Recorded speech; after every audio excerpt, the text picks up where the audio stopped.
ఎటువంటి నొప్పైనా సర్జరీ లేకుండా Indo British advanced pain clinic. Welcome to Telugu one news. నేను మహాలక్ష్మి. సిద్ధం సభ అట్టర్ ఫ్లాప్, గెలుపు ఆశలు ఉఫ్. బాపట్ల జిల్లా మేదరమెట్లలో వైసీపీ ఆధ్వర్యంలో నిర్వహించిన సిద్ధం బహిరంగ సభ అట్టర్ ఫ్లాప్ అయింది. సభకు జనాన్ని తరలించేందుకు వైసీపీ నేతలు నానా తంటాలు పడ్డారు. బస్సులు ఏర్పాటు చేసి తాగడానికి మందు బాటిల్స్, తినడానికి బిర్యానీ పొట్లాలు ఇస్తామన్నా సభకు వచ్చేందుకు ప్రజలు ససేమిరా అన్నారు. దాంతో అరకొరగా వచ్చిన ప్రజలతో సిద్ధం సభా ప్రాంగణం ఖాళీగా కనిపించింది.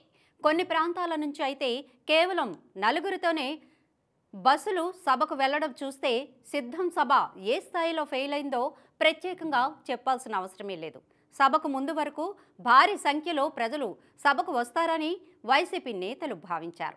విజయసాయి రెడ్డి లాంటి నేతలైతే సిద్ధం సభకు 15 లక్షల మంది హాజరవుతారు, ప్రజలంతా స్వచ్ఛందంగా సభకు వస్తున్నారంటూ ప్రగల్భాలు పలికారు.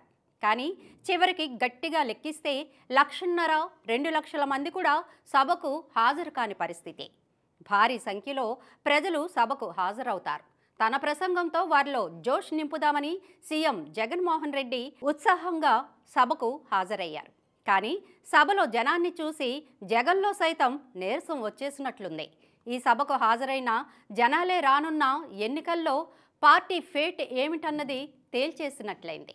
అంతకుముందే రాసిన స్క్రిప్టు తెచ్చుకొని చదువుతూ నిమిషానికోసారి చంద్రబాబుపై విమర్శలు చేస్తూ మధ్యలో పవన్, బీజేపీపై విమర్శలు చేస్తూ జగన్ మరోసారి ఆవు కథ లాంటి ప్రసంగాన్ని మమ అనిపించేశారు.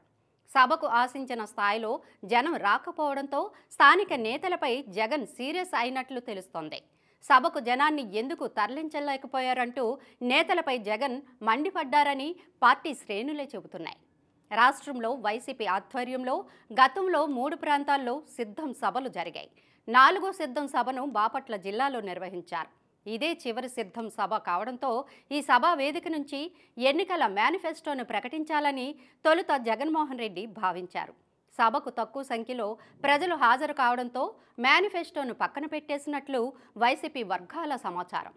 తెలుగుదేశం, జనసేన కూటమితో బీజేపీ కలవడం ఖాయమైన తర్వాత పొత్తులో భాగంగా 3 పార్టీల మధ్య సీట్ల సర్దుబాటు కూడా ఎలాంటి ఇబ్బందులు, పొరపచ్చాలే లేకుండా పూర్తయిన తర్వాత జరుగుతున్న సిద్ధం సభ కావడంతో జగన్మోహన్ రెడ్డి ఏం మాట్లాడతారన్న ఉత్సుకత ఏపీ ప్రజల్లో కనిపించింది.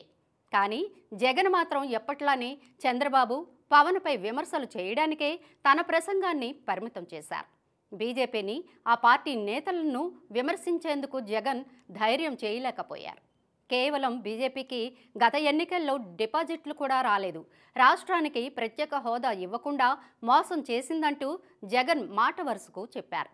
అంతే, మిగిలిన ప్రసంగం అంతా గతంలో ఆయన ప్రసంగాలకు సేమ్ టు సేమ్. ప్రతి సభలో చెప్పినట్లుగానే వచ్చే ఎన్నికలు ధర్మానికి, అధర్మానికి మధ్య జరుగుతున్నాయన్నారు. తాను ఒంటరిని, మిగిలిన వారంతా ఒకటయ్యారంటూ ప్రజల్లో సానుభూతిని పొందే ప్రయత్నం చేశారు జగన్. మొత్తానికి జగన్ తన ప్రసంగంలో ప్రారంభం నుంచి చివరిదాకా చంద్రబాబు జపమే చేశారు. ఎప్పుడు చెప్పే మాటలే, చేసే విమర్శలే చేసిన జగన్ తాను మళ్ళీ గెలిస్తే ఏం చేస్తాననే మాట తన నోటి వెంట రానియలేదు. సిద్ధం సభలో డ్రోన్ కొద్దిసేపు కలకలం సృష్టించింది. సభకు ప్రజలు రాకుంటే గ్రాఫిక్స్ మాయాజాలంతో భారీ సంఖ్యలో ప్రజలు సభకు హాజరయ్యారని చూపించడానికి ముందుగానే వైసీపీ అధిష్టానం ప్లాన్ చేసింది. మైదానం మొత్తం గ్రీన్ మ్యాట్లు వేసింది. దీని ద్వారా గ్రాఫిక్స్తో మైదానం మొత్తం ప్రజలతో నిండిపోయినట్లు చూపించేందుకు ప్రయత్నించింది.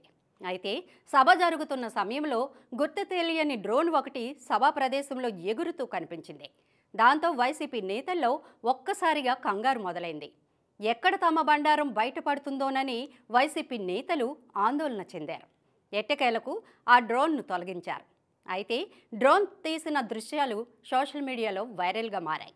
ఈ డ్రోన్ దృశ్యాల్లో సభా ప్రాంగణం సగానికి కూడా నిండలేదని విస్పష్టంగా చూపాయి.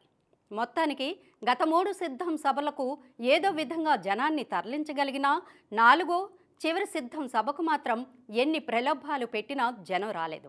దాంతో జగన్లో ఓటమి భయం స్పష్టంగా కనిపించింది. వైసీపీ నేతలు డీలా పడిపోయారు. అధికారంలో ఉండి కూడా సభకు జనాన్ని ఎందుకు తరలించలేకపోయిన పరిస్థితి జనంలో జగన్ పట్ల ఆయన పార్టీ పట్ల ఉన్న వ్యతిరేకతకు అద్దం పట్టిందని పరిశీలకులు విశ్లేషిస్తున్నారు. ఇక జగన్మోహన్ రెడ్డి 5 ఏళ్ల పాలనపై ప్రజల్లో తీవ్ర వ్యతిరేకత వ్యక్తమవుతోంది. వైసీపీ అభ్యర్థులు ఇంటింటికి వెళ్లి ఓట్లు అడిగే సాహసం కూడా చేయలేకపోతున్నారు. ఈ క్రమంలో టీడీపీ జనసేన కూటమిగా ఏర్పడటంతో వైసీపీ ఓడిపోతుందన్న భావనకు మెజారిటీ ప్రజలు వచ్చేశారు. తాజాగా టీడీపీ జనసేన కూటమిలో బీజేపీ కూడా కలిసిపోవడంతో జగన్తో పాటు వైసీపీ నేతల్లో భయం పట్టుకుందట.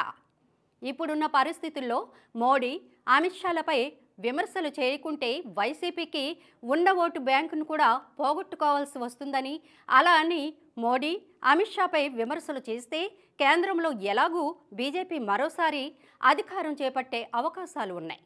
ఏపీలో కూటమి అధికారంలోకి రావడం దాదాపు ఖాయమైంది. దాంతో అధికారం కోల్పోయిన తర్వాత ఎక్కడ జైల్లో వేస్తారన్న భయం జగన్ను వెంటాడుతుందట. మొత్తానికి టీడీపీ, జనసేన, బీజేపీ కూటమి ఖాయం కావడంతో జగన్మోహన్ రెడ్డిని, వైసీపీ నేతలను ఓటమి భయం వెంటాడుతోందని వైసీపీ వర్గాల్లో చర్చ జరుగుతోంది.